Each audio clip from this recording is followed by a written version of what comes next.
First responders have been trained to respond to numerous types of emergency calls throughout their careers. But what most of them have not been trained on is how to approach someone who has a disorder that makes it difficult for them to communicate or interact with others. The city of Southside recognized that there was a need for their police officers to receive training on how to respond to people who have autism. Jacksonville State University's Center for Autism Studies helped educate officers about the autism spectrum disorder.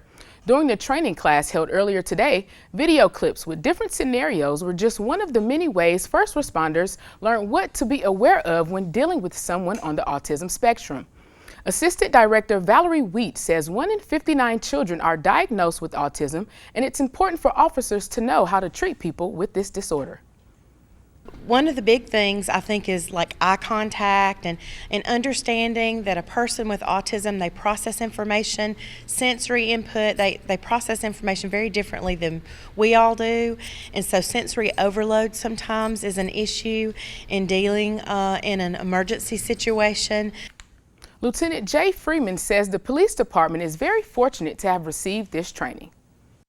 Especially with me being at the elementary school, I've seen, several students that were, on the spectrum, and of course, with law enforcement side, being able to deal with that is crucial.